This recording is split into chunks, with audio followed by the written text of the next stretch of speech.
Hey everyone, this is Michael again, and welcome to the Monday Night Raw review. And this is going to be a review of last night's edition of Monday Night Raw, which was the February 17th edition. And last night's Monday Night Raw was from the Angel of the Winds Arena in Everett, Washington. And, I couldn't catch the first hour of Raw last night. I was working, so when I came out of work, I caught up with the last 2 hours, DVR'd it, and I watched the first hour this morning. And the whole show, this show is shit. This show is absolutely fucking terrible. It's like, hopefully they don't go, SmackDown way, which last night's Monday Night Raw, this was not as bad as what we see on Fridays, with SmackDown. But this was just a terrible show. So, let's get on with the Monday Night Raw review. So, Monday Night Raw opened up last night with Randy Orton. Randy Orton came out, and fans in Everett, Washington, which these fans here, the crowd was very meh all last night through the show.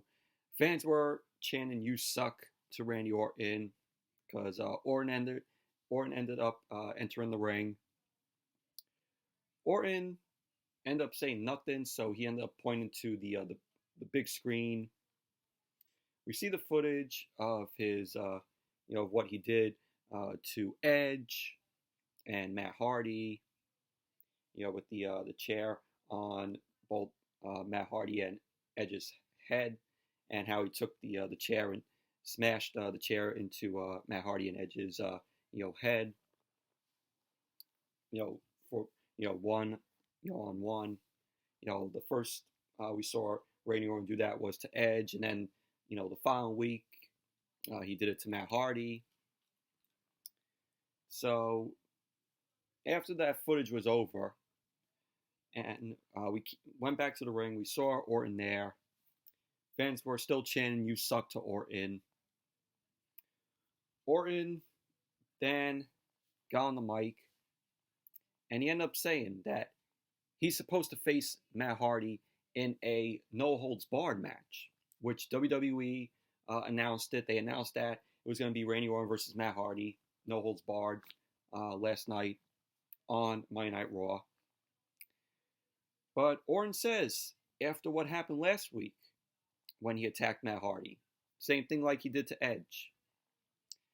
After what happened, Orton ended up saying that the match is not happening. So there you go. WWE clickbaited everybody. They did that to Goldberg. They clickbaited Goldberg, trying to show up live, but Goldberg was live via satellite. They did the same thing to Hulk Hogan, making fans think that Hulk Hogan was going to be in the arena, but he was joined via satellite. So it's like WWE loves to clickbait us fans. So Orton ended up saying Matt Hardy is in the back, and he's still trying to get medically cleared. But Orton ends up saying, the no-holds-barred match still won't happen. So Orton ended up saying that the Hardys are known for climbing to the highest of highs and crashing to the lowest of lows. So out came Matt Hardy. Matt Hardy came out, saw him wearing the neck brace, and he ends up calling for the guys in the back to cut his music. And Matt Hardy ends up saying Matt Hardy doesn't want Orton to talk to him, and that Matt Hardy wants Orton to admit why he tried to end Edge's comeback. And Matt ends up saying that he can relate this week, but he still wants to know what the hell is wrong with Randy Orton. So Matt Hardy went on about Orton wanted to take all this, his passion away from him. And he says he can't because, he's not ready for that. So Matt Hardy ended up saying that he came here to fight, but the doctors in the back wouldn't clear him to compete in the no-holds-barred match. So Matt Hardy ends up saying that he's a man of his word, and he's here. He ended up saying, like Edge, he has grit and won't quit. And he ends up saying, you can always knock he and Edge down, but they always get back up. So Matt Hardy went on to say that he doesn't know what the future holds for him. Yes, his future, the future that holds for Matt Hardy is he's going to be in AEW. He's going to be part of the Dark Order. So he ends up saying it won't be determined on Orton's terms. It will be determined on his own terms. So then Randy Orton ended up saying that Matt Hardy should have said goodbye last week while he could still leave the arena on his own 2 feet. So Matt Hardy ends up entering the ring. Orton ended up asking what could Matt really do to him. And Orton goes on and says he respects Matt Hardy and Edge. He ended up saying that he also loves Edge as a brother, like a brother. Orton ended up saying that he is truly sorry. He ended up saying, this again, he ended up saying that he's sorry. So Orton puts the mic down, exits the ring. Orton walks away, and Matt Hardy's just there watching from the ring. Orton ends up stopping at the top of the stage, takes off his vest, and walks, back to the ring. So Matt ends up bringing in a chair into the ring. Orton ends up turning around, and he walks back to the ring. Orton ends up entering the ring slowly, and Matt Hardy ends up swinging the chair, but Orton ends up sending the chair back at Matt. So we see Orton ends up stalking Matt. Matt Hardy ends up getting up, but Orton ends up hitting the RKO, ends up delivering the RKO to Matt Hardy. And I don't know why these fans were chanting after Randy Orton hit the RKO to Matt Hardy. These fans were chanting one more time. Why? Why would you want to see a second RKO delivered to Matt Hardy? Guy was literally in a neck brace. So Orton ends up delivering chair shots over Matt Hardy's back. So it was a couple of chair shots that Orton delivered to Matt Hardy. Orton then still had the chair in hand. He ends up driving the chair into Matt Hardy's gut. Orton ends up taking the brace off of Matt Hardy's neck. And he then places a chair under Matt Hardy's head. Orton then grabbed another chair. And he stands over Matt Hardy, getting ready to swing the chair at Matt. Orton ends up looking around and stops. So the referees from the back come down. They're pleading to Orton to not do this again. So Orton ends up dropping the chair. So Orton ends up taking the neck brace, that was on Matt Hardy, tosses it. Orton ends up exiting the ring, and he runs, back and pulls Matt Hardy out to the floor. Orton ends up taking apart the ring steps, and he places Matt Hardy's neck over the step over one of the steps. So we see Orton, he's kneeling down, has some words that he delivered to Matt Hardy, which we all couldn't hear. And Orton grabs the chair, smashes it over Matt Hardy's head, driving it into the steps. So Orton ends up backing away. He leans against the barricade. Referees end up checking on Matt Hardy. And Orton ends up going to the back. Orton walks away.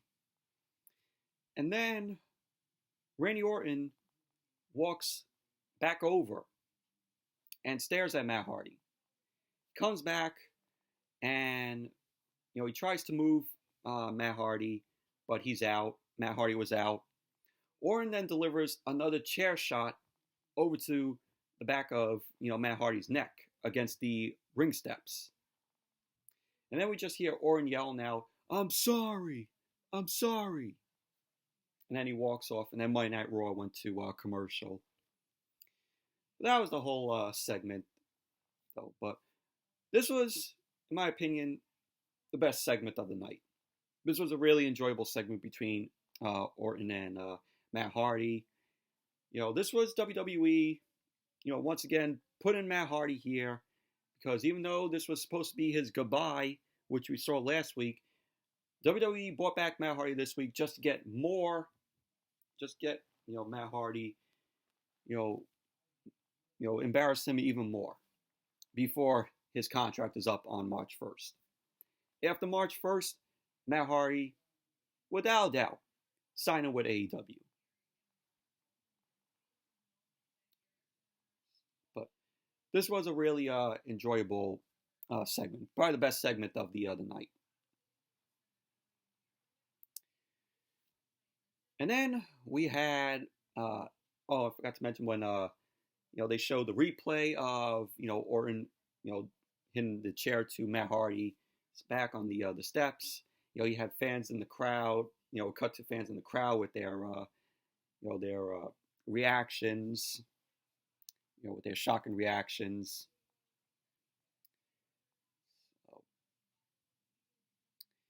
And then we had the first match. Erick Rowan versus Aleister Black, which was a decent match. And Rowan ended up starting off the match. He strikes at Aleister. Aleister ends up going for a moonsault. Rowan ends up dropping Aleister on the outside. He's now yelling at fans, in the front row as Raw went to a commercial, because they did actually went to commercial, like 5 minutes into the match. So we got the split screen where we saw the commercial and the match going on. But at the end of the match, Aleister Black ends up winning.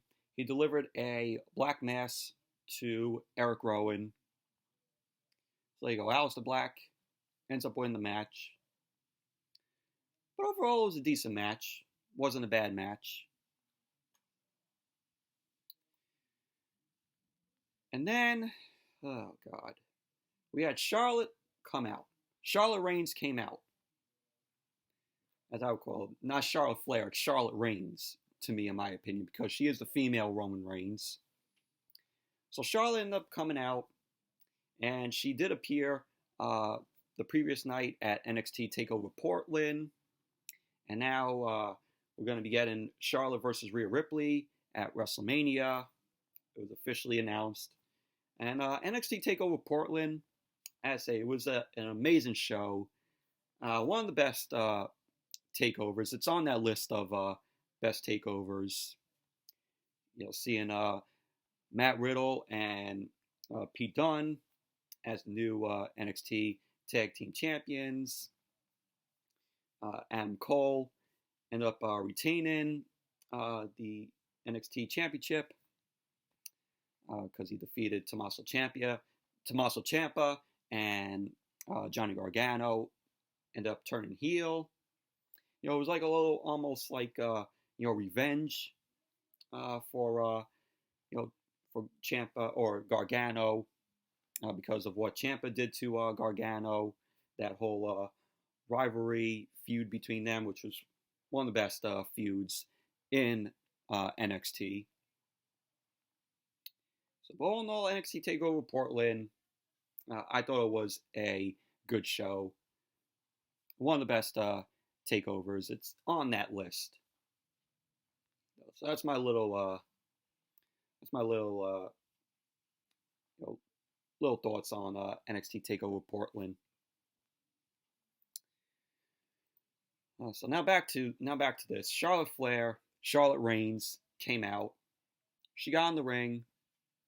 She got on the mic, and she ended up saying how she attacked Rhea Ripley after a win over Bianca Belair at TakeOver Portland. Fans were chanting NXT, and Charlotte ended up asking if we want to know why they're chanting that. Why is the crowd chanting NXT? And Flair ends up saying that she went to TakeOver to see who was filling Rhea Ripley's head with the idea that she can come to Monday Night Raw and challenge Charlotte. So Charlotte got there and she was, impressed. Then Charlotte went on. She started reminiscing about everything NXT. And she ended up saying that her class that built the foundation for a third brand. So Charlotte ended up going on about how they didn't sacrifice to get NXT the respect it has now. And she ended up saying that now Rhea Ripley has the audacity to come to Charlotte and hold up the title that she put on the map. Charlotte, are you forgetting that Paige was the first to put that title on the map? So Charlotte ends up thinking that Rhea Ripley is good. And she says there's a saying, pride comes before the fall. And she's going to humble Rhea Ripley at WrestleMania. So Charlotte ended up saying everyone is the next big thing until they're not. So Charlotte ended up delivering her woo, and pretty much that was basically that. But garbage ass segment with Charlotte.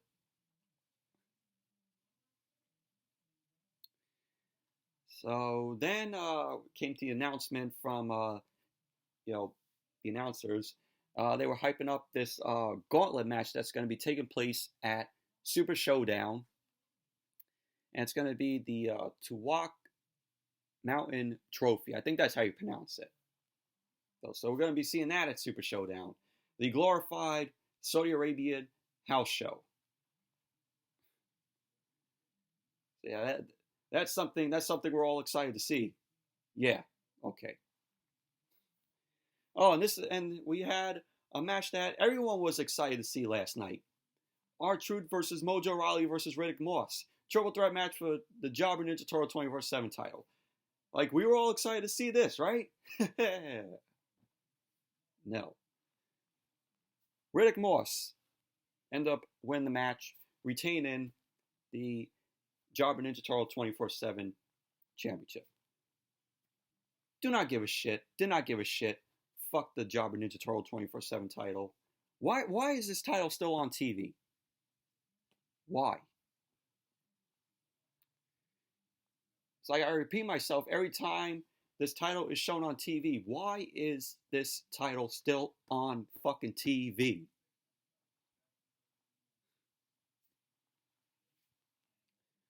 Moving on. So we had, it was announced that there's going to be a women's Elimination Chamber. That's going to be at the Elimination Chamber, of course. It's going to be Shayna Baszler versus Liv Morgan versus Natalya versus Ruby Riott versus Sarah Logan and Asuka. So you have the former three members of the Riott Squad in there, Liv, Ruby, and Sarah. You have Shayna Baszler.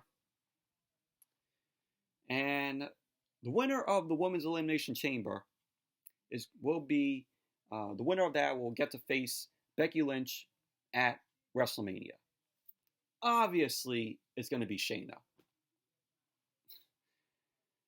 Elimination Chamber, the build for this is going to come off very predictable. I'm like, Shayna Baszler, Liv Morgan, Natalya, Ruby Riott, Sarah Logan, Asuka. Who you all think is going to win the Elimination Chamber? Obviously, Shayna. Says it right there.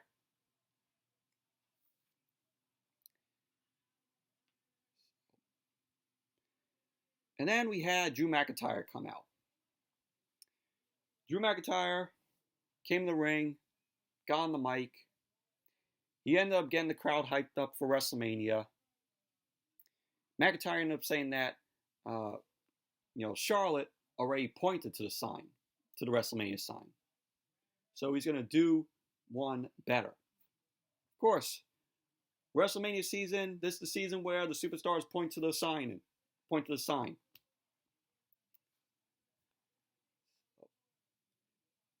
I feel like I can't even talk today. Split my words. So McIntyre ends up saying that these days, Suplex City is located in Claymore Country. And he says, come WrestleMania, he's demolishing Brock Lesnar to the ground. So McIntyre is then interrupted by Paul Heyman. Of course, Brock Lesnar wasn't there last night. So Paul Heyman came out to a crowd of boos.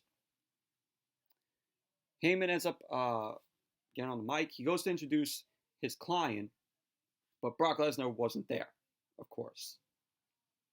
So McIntyre was, waiting for a fight. Heyman goes on about how Brock Lesnar beaten Ricochet, at Super Showdown, which obviously Brock Lesnar is going to beat Ricochet. That match is probably going to be 2 minutes at Super Showdown. So he mentions about that, and then mentions beating Drew McIntyre at come WrestleMania. So Drew McIntyre was, remaining confident. He ends up shutting Paul Heyman down. Paul Heyman was still speaking from the stage. Paul Heyman ends up introducing MVP. Why is MVP still here? Wasn't his match with Rey Mysterio supposed to be his final match? And then he comes out last week on Monday Night Raw with the VIP lounge, which McIntyre was a guest on, and Claymore kicked MVP. So MVP ends up coming out.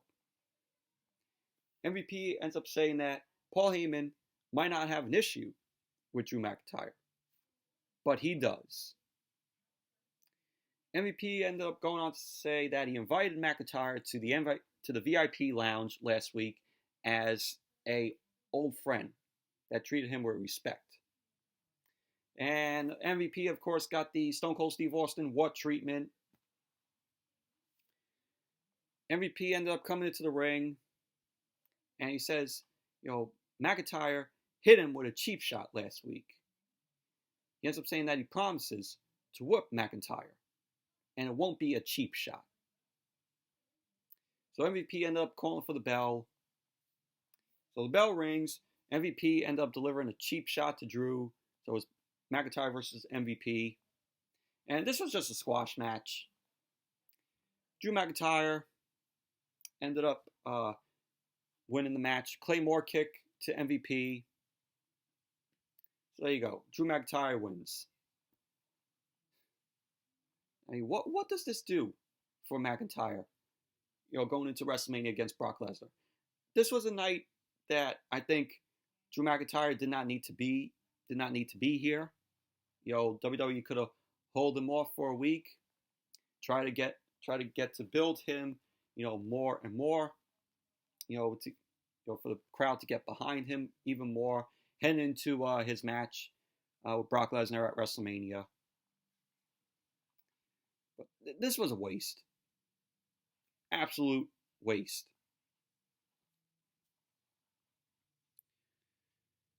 So then we see Becky Lynch. Becky Lynch came out. She came out with a brown paper bag, and I really liked the shoes that Becky was wearing last night. It was like yellow Nikes that said "The Man" on it. Actually, really pretty cool shoes that she was wearing. So Becky Lynch, she was in the ring, and she ended up talking about coming to WWE for fame and fortune. So what we know that was in the brown paper bag, what was in the bag was money. And she takes the money out. It was like $100 bills, saw there. A lot of other bills, like maybe like 20s, 5s. So she begins taking it out of the bag. She ends up saying that this is her paying the fine for what she will do when she crossed paths with Shayna Baszler. Becky ends up saying that this is a down payment on violence. She ends up telling WWE to go ahead and take her money, because Becky ends up saying that bad things will happen when she sees Shayna Baszler. So then Shayna Baszler appears on the screen. Shayna Baszler ends up taunting Becky. She ends up talking about how she's going to win the Elimination Chamber match to earn the title shot from Becky at WrestleMania. So Shayna Baszler went on and she ended up saying that she's going to tear the living shit out of Becky Lynch. Yes, WWE made Shayna Baszler say, shit on live TV. So Becky says she will be watching Elimination Chamber closely and will be rooting for Shayna Baszler. So Becky ended up tossing the mic, made her exit out of the ring, and pretty much that was basically the whole segment. But this whole segment just proves that everyone wants Shayna Baszler to take the title from Becky Lynch. That's all this basically was. And we're going to see that come WrestleMania. I think Becky's time as World Women's Champion is almost up. So, wouldn't be surprised to see Shayna Baszler win the title at WrestleMania.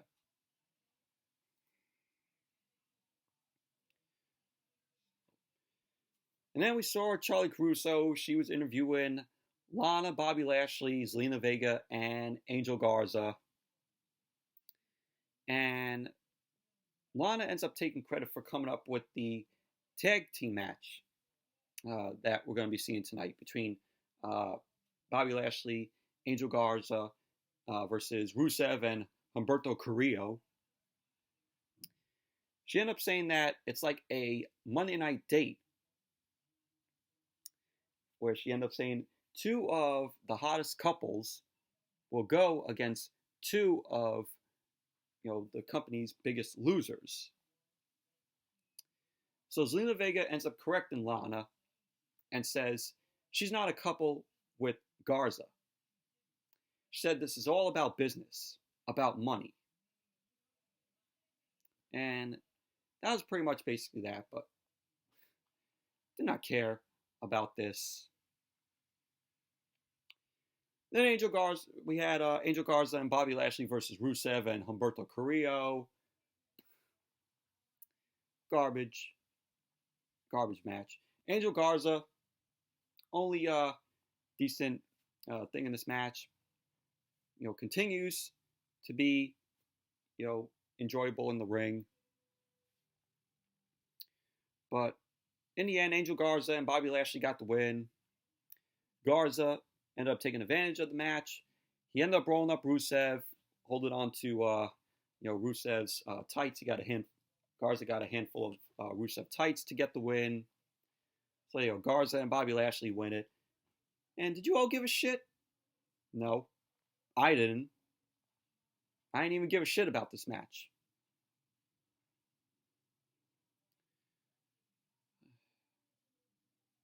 And then we had Natalya versus Kairi Sane. So, when Kairi Sane and Asuka came out, they were on the mic. They were taunting Natalya on the mic. With the in Japanese. So, bell rang. Natalya ended up taking Kairi Sane down. Kairi Sane ended up taking Natalya into the corner. Kairi ended up fighting, more from the ended up fighting from the apron. Ended up going to the top. Kairi Sane ended up taunting Natalya even more. And there was a point where Natalya was going to lock in the sharpshooter on Kairi Sane, but Kairi Sane ended up blocking it. She ends up dropping Natalya with a fist. And at the end of the match, Asuka tried to get involved in the match from the floor, because Asuka was on the floor. And Asuka ends up dropping Natalya. Kairi Sane had the referee distracted. Natalya didn't even get back up because the referee was making the 10 count. So Natalya never got back up. Referee counts to 10. There you go. Kairi Sane ends up winning the match by count out. And that was that. Did not care. Did not care at all for this match. And then we had the sermon from the Monday Night Messiah himself, Seth Rollins. So, Monday Night Raw came back from commercial. Buddy Murphy was in the ring with AOP. We saw a podium and two stands with stained glass photos of the Messiah and also Seth Rollins. Seth Rollins, the Monday Night Messiah. Murphy ends up taking the mic at the podium, and he introduces the Monday Night Messiah himself, Seth Rollins. So out came Seth Rollins. Seth Rollins comes out. He ends up kissing the hands of some fans on his way down to the ring. And gets in the ring, gets on the mic, and he thanks Buddy Murphy for the introduction. And so Seth Rollins brings up the word sermon first and says the powers that be branded in this segment, he just wanted to come speak to the masses. But the word does fit, because he ended up saying what he has to say is divine. So Seth Rollins went on and says he isn't saying much that's new. So he ends up saying that he takes the role of being the Messiah very seriously. He says phase 2 of this movement will not be easy. Rollins ended up saying that he understands their pain, brothers and sisters, so he's preaching to the crowd. He ends up saying that phase 2 will not be easy, but it's for the greater good. He ended up saying that it's time to seek out the weak, the lesser than, the non-compliant. He ends up saying they must find the flaws in the system and rehabilitate them if they can, and eradicate them if they must. Rollins wanted to say this is not a promise, not a threat, not a warning, and that this comes from his heart on what everything he was saying. So Seth went on about people suffering the same fate if they remain in complaint or stay in the way of progress in the future. So out came the Viking Raiders. Erick and Ivar came to the ring. They rushed out, came into the ring, brawled with AOP, and Buddy Murphy and Seth Rollins end up retreating up the ramp. Seth Rollins orders Buddy Murphy to get back in the ring and fight. And the Viking Raiders were shown taking out AOP and Buddy Murphy. And Seth Rollins was watching from the stage like a pussy. He was throwing a fit like a child. So Kevin Owens came out, and he ended up dropping Seth Rollins with a stunner. Of course, Owens got a big pop from the crowd. And pretty much that was basically how the segment ended. But yeah, this segment was just very meh, in my opinion. Then when Monday Night Raw came back from the commercial, we saw Seth Rollins, AOP, Buddy Murphy backstage. Charlie Caruso ends up stopping him. And Seth Rollins ends up saying that his crew are the only ones who give him the respect he deserves. And Seth Rollins ends up saying that Kevin Owens and the Viking Raiders can have a fight if that's what they want against AOP and Buddy Murphy. So you got a 6-man tag. Didn't we see this last week? Only it was an 8-man tag, eliminated, but now last night what we saw, they only just took out Seth Rollins and Samoa Joe. Yeah, nothing different. Still, we just had an 8-man tag last week.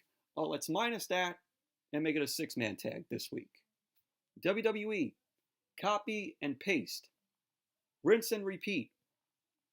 Only just didn't make it an 8-man tag. You made it a 6-man. Yeah, that screams main event, which that really was the main event. Yeah, some main event to get us hyped up for.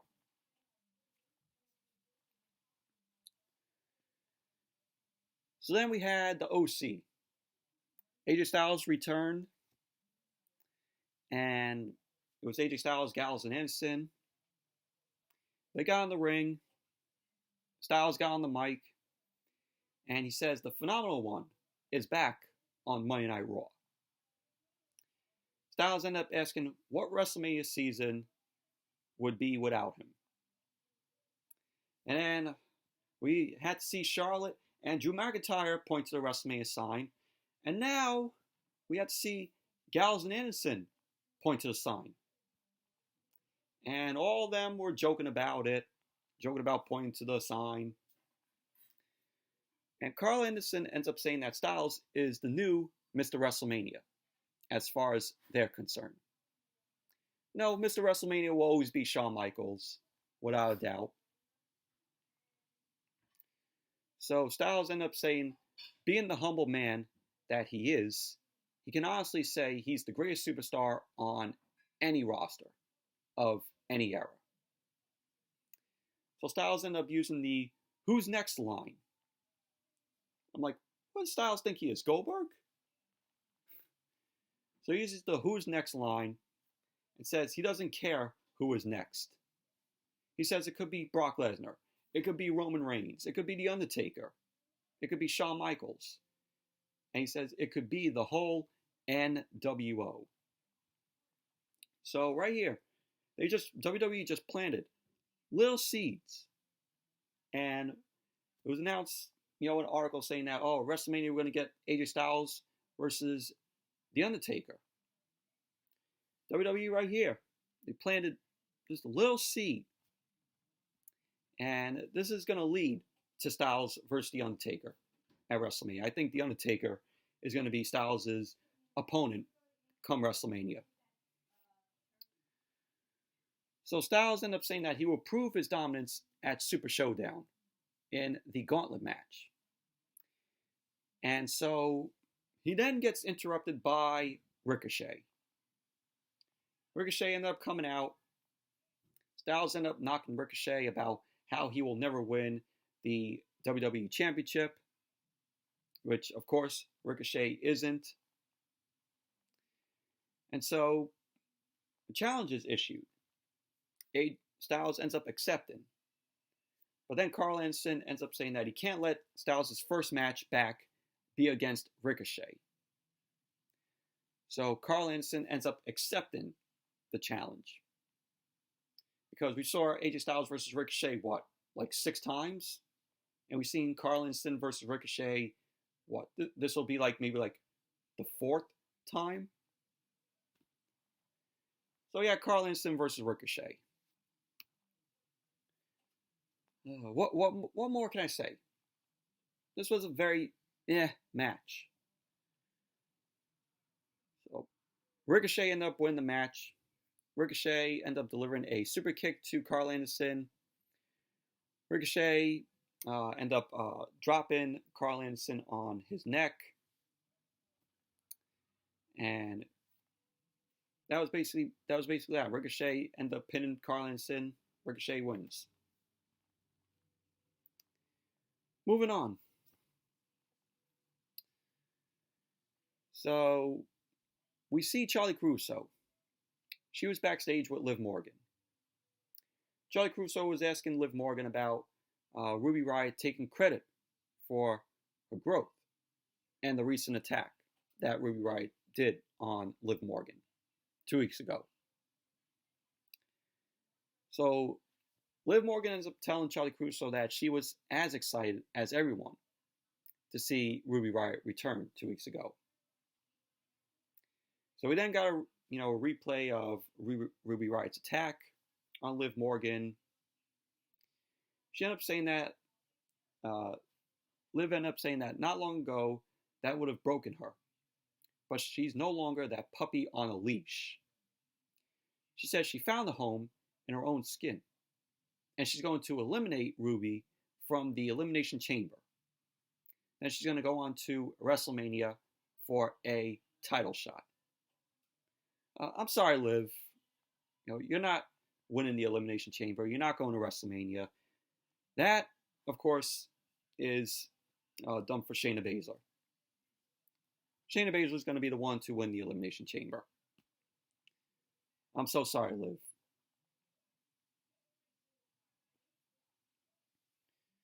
Main event. Kevin Owens and the Viking Raiders versus Buddy Murphy and the Authors of Pain. What more can I say? We've seen this last week. But the end of the match, Rollins ended up coming in. So Rollins ended up hitting Kevin Owens with the Raw Tag Team title belt. Referee called for the bell, so disqualification. Kevin Owens and the Viking Raiders win it by disqualification. Rollins was pounding on Kevin Owens after the match.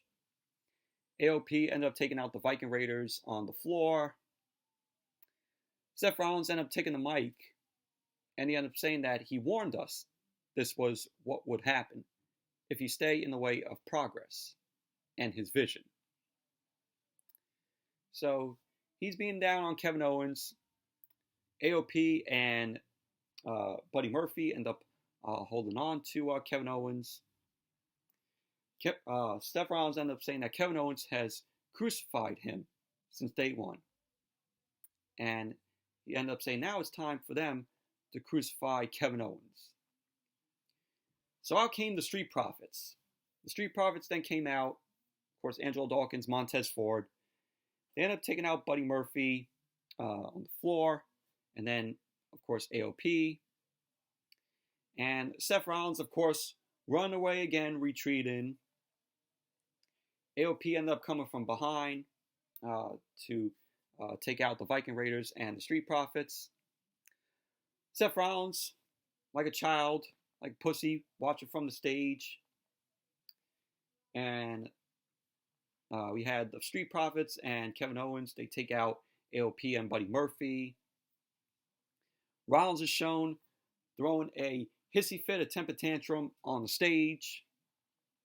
And we just see Kevin Owens and, the Street Profits, celebrating, the Viking Raiders celebrating. And Seth Rollins was just screaming from the stage, and Monday Night Raw went off the air. That was basically that. But this show was terrible. This show was absolute fucking shit. So it wasn't SmackDown bad, as what we see on Friday nights, though. But anyways, that's it for the Monday Night Raw review. Thank you all for watching. Hope you all enjoyed this review. And definitely give the video a thumbs up, comment, subscribe. There will be no AEW Dynamite review tomorrow night. It will possibly be up on Thursday. And then SmackDown possibly won't be up until maybe on Sunday. Maybe Sunday. So, but whatever day I do the SmackDown review, so it'll still come.